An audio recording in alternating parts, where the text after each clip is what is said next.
Welcome to relax recipes. இன்றைக்கி நம்ம வெங்காய வடகம் எப்படி பண்ணலான்னு பார்க்கலாங்க. வெங்காய வடகம் அப்படிங்கிறது தாளிப்பு வடகம் இல்லை. இதை வந்து நம்ம ஃப்ரை பண்ணி, அதாவது கருவடாம் அப்படின்னு சொல்லுவாங்க, ஃப்ரை பண்ணி நம்ம ரைஸோடு சேர்த்து சாப்பிட்லாம். பார்க்குறதுக்கு இப்படி இருக்கும்.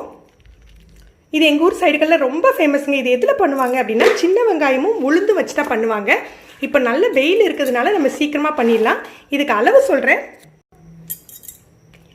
இதுக்கு 400 கிராம் முழு உளுந்து எடுத்துருக்கேங்க. வெள்ளை உளுந்து தான் எடுத்துக்கணும். 400 கிராம் முழு உளுந்துக்கு 3 கிலோ சின்ன வெங்காயம். இதுக்கு சின்ன வெங்காயம் தாங்க யூஸ் பண்ணணும். சத்தும் டேஸ்ட்டும் சின்ன வெங்காயம் தான் கொடுக்கும். அதனால் 400 கிராம் உளுந்துக்கு 3 கிலோ சின்ன வெங்காயம் எடுத்துக்கோங்க. இதுக்கு நம்ம ஒரு மசாலா அரைப்போங்க. இது என்ன மசாலா அப்படின்னு பார்த்தீங்கன்னா 50 கிராம் மிளகாய் வத்தல், காஞ்ச மிளகாய் இருக்கு இல்லையா, நீல மிளகாய் வத்தல் எடுத்திருக்கேன்.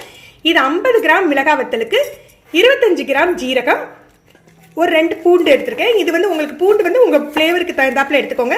ஒரு 2 ஸ்பூன் பெருங்காயத்தூள் சேர்த்துக்கலாம். இது 4 சேர்த்து நல்லா நைஸாக அரைச்சி எடுத்துடணும். வெங்காயத்தை பொடி பொடியாக கட் பண்ணி எடுத்துக்கணுங்க. உளுந்த நல்லா ஊற வச்சு ஒரு குறைஞ்சது 3 மணி நேரமாவது ஊற வைக்கணும். நீங்கள் ஓவர் நைட் ஊற வச்சா ரொம்ப நல்லாயிருக்கும்.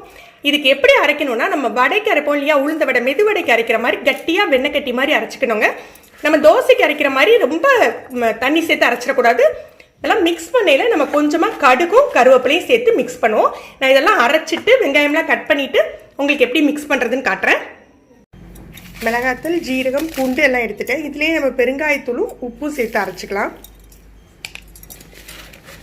கல்லுப்பு தான் சேர்க்குறேன், அதனால் முதல்ல சேர்த்து அரைச்சிக்கலாம். இல்லை நம்ம பெசையில் கூட உப்பு பார்த்துட்டு தேவையான அளவு நம்ம சேர்த்து பிசைஞ்சிக்கலாம்.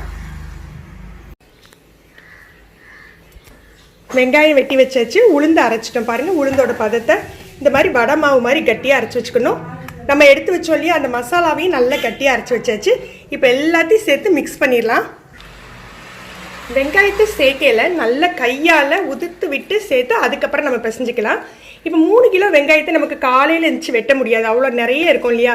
அந்த மாதிரி சமயத்தில் என்ன பண்ணிக்கலாம்னா, நம்ம நைட்லேயே வெட்டி வச்சுட்டு ஒரு சொலவு சொல்லுவோம். சொலவு தெரிஞ்சிருக்கும்னு நினைக்கிறேன். எனக்கு காட்டுறேன் அவங்களுக்கு.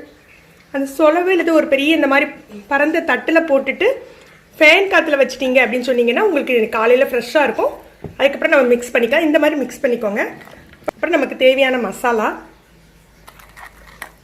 இப்போ நம்ம வந்து ஃபுல் தேவையான அளவு தான் அரைச்சி வச்சுருக்கோம், அதனால் எல்லாத்தையும் சேர்த்துடலாம். இப்போ சொன்னீங்க கடுகு, கருவேப்பிலை. இப்போ இந்த மசாலா அரைக்கலையே அதுலேயே உப்பும் பெருங்காயத்தூளும் சேர்த்து அரைச்சிட்டோம். அதனால் நல்லா கலந்து பிசைஞ்சிட்டு அதுக்கப்புறம் நம்ம உப்பு தேவைன்னா டேஸ்ட் பண்ணி பார்த்துட்டு உப்பு தேவைன்னா சேர்த்துக்கலாம். இதை மிக்ஸ் பண்ணையில் பார்த்தீங்கன்னா இதில் நம்ம சேர்த்துருக்கிறது பார்த்தீங்கன்னா தனி மிளகாத்தல். அதனால் கையெல்லாம் நல்லா எரிய ஆரம்பிச்சிடும். நீங்கள் இதை கையால் பிசைய போகிறீங்க அப்படின்னா கையால் தான் இதை பிசையணும். நம்ம கரண்டியால் மிக்ஸ் பண்ண முடியாது, ஏன்னா வெங்காயம் நல்லா மிக்ஸ் ஆகணும். அதனால் என்ன பண்ணிக்கலாம்னா, நீங்கள் கையில் வந்து நல்ல எண்ணெய் தடவிட்டு பிசைஞ்சிங்க அப்படின்னா உங்களுக்கு எரிச்சல் இருக்காது. நான் பிசைஞ்சிட்டு காட்டுறேன் உங்களுக்கு.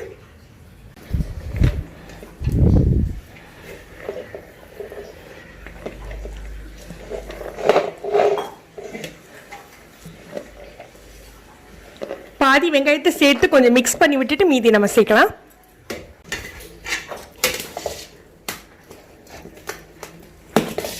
முதல்ல கரண்டியால் கலந்து விட்டுக்கலாம். எல்லா வெங்காயத்தையும் சேர்த்து கரண்டியால் நல்லா கலந்த பிறகு நம்ம கையை போட்டு நல்லா அழுத்தி பிசைஞ்சு விடணும். அதாவது வெங்காயம் நல்லா ஒன்றோட ஒன்று ஒட்டி இருந்தால் உதிர்ந்து நல்ல மாவோடு மிக்ஸ் ஆகணும்.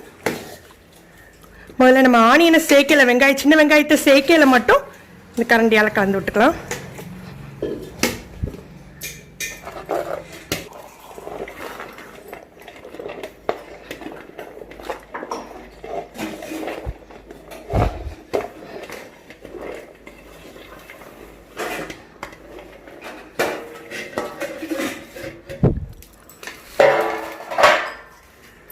இந்த கருவேப்பிலை முழுசையுமே சேர்த்துடணுங்க. சின்ன சின்னதாக கட் பண்ணி சேர்த்துக்கலாம்.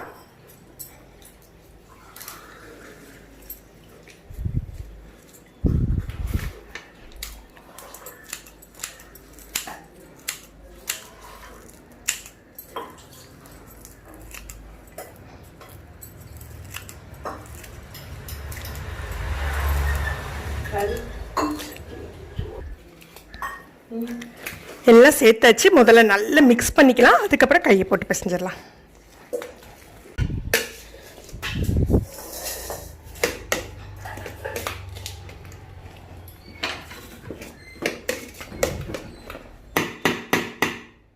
பாருங்கள் மாவை நல்லா மிக்ஸ் பண்ணிட்டோம்.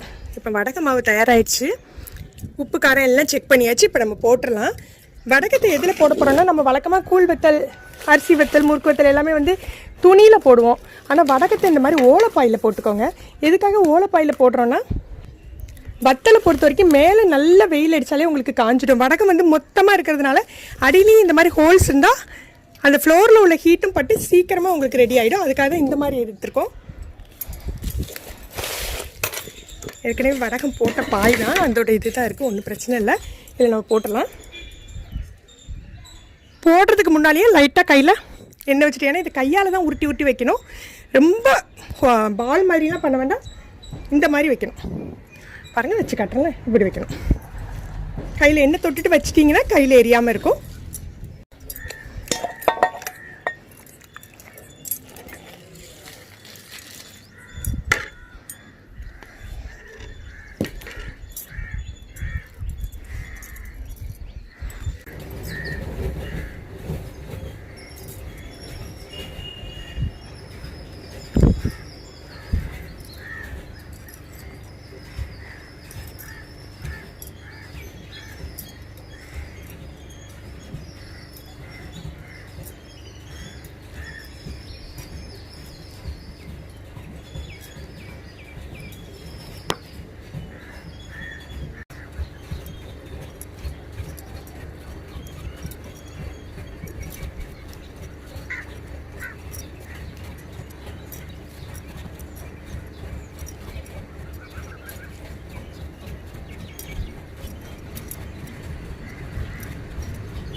நல்லா காயிட்டோம். நம்ம ஈவினிங் டைம் திரும்ப எடுக்கலாம்.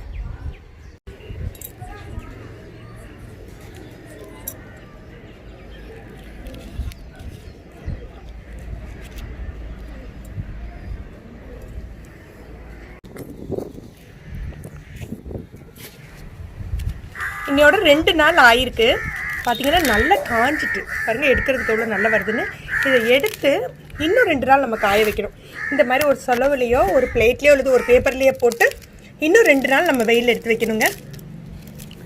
இந்த மாதிரி எடுத்து வைக்கல அப்படியே திருப்பி திருப்பி வச்சுக்கோங்க, ஏன்னா அடிப்பக்கமும் நல்லா காயணும்.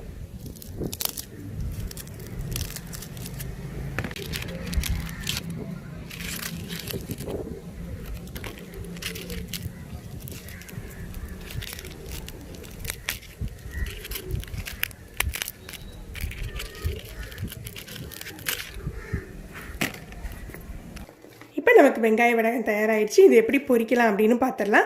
இது நீங்கள் பொரித்து உளுந்து சோறு இல்லை நம்ம சாதாரணமாக சாப்பிட்ற தயிர் சாதம் எல்லாத்துக்குமே சூப்பராக இருக்குங்க இதோட டேஸ்ட்டு. இது நீங்கள் வந்து ஈரக்கை படாமல் வச்சுக்கோங்க. ஈரக்கை பட்டுதுன்னா சீக்கிரமாக வண்டு விழுந்துடும். இல்லை நீங்கள் நிறைய குவான்டிட்டி செஞ்சுருந்தீங்க அப்படின்னா ஒரு பாக்ஸில் போட்டு நம்ம ஃப்ரிட்ஜில் கூட ஸ்டோர் பண்ணிக்கலாம். ஆனால் நார்மலாக இது சீக்கிரம் கெட்டு போகாது. நம்ம ஈரக்கை மட்டும் படாமல் வச்சுக்கணுங்க. நம்ம இப்போ இதை பொரித்து பார்த்துடலாம். இந்த வடகம் பொரிக்கிறதுக்கு எண்ணெய் நல்ல சூடானாக்கில் நல்ல லோ ஃப்ளேமில் வச்சுக்கோங்க. மீடியம் ஃப்ளேம் கூட வைக்க வேண்டாம். லோ ஃப்ளேமில் வச்சுட்டு வடகத்தை போட்டு உடனே எடுத்துட வேண்டியதாங்க.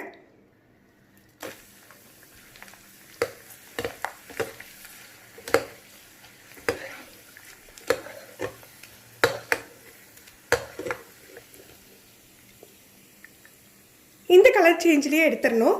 இதை எடுத்து வச்ச பிறகு கொஞ்சம் நேரம் கழித்து தான் மொறுமறுப்பு கொடுக்குங்க. எடுத்த உடனே கொஞ்சம் சவச்சவன் இருக்க மாதிரி இருக்கும். கொஞ்சம் நேரம் கழித்து மொறுமறுப்பாயிடும். இதுக்கு மேலே நீங்கள் வச்சுருந்தீங்க அப்படின்னா வெங்காய வடகம் ரொம்ப கருத்து போயிடும், கசப்பும் கொடுத்துடும். ஃப்ரெண்ட்ஸ், நீங்களும் இந்த வடகம் ரெசிபி ட்ரை பண்ணி பாருங்கள். இது எங்கள் ஊரில் உள்ள ரொம்பவே ஃபேமஸான ஒரு ஐட்டம். இந்த வீடியோ எப்படி இருந்தது அப்படின்னு சொல்லிட்டு கமெண்ட் பண்ணுங்கள். இந்த வீடியோ உங்களுக்கு பிடிச்சிருந்ததுன்னா லைக் பண்ணுங்கள், உங்கள் ஃப்ரெண்ட்ஸ்க்கெலாம் ஷேர் பண்ணிக்கோங்க. இது வரைக்கும் நம்ம சேனலை சப்ஸ்கிரைப் பண்ணாததுக்கு சப்ஸ்கிரைப் பண்ணி கீழே உள்ள பெல் பட்டனை ப்ரெஸ் பண்ணுங்கள்.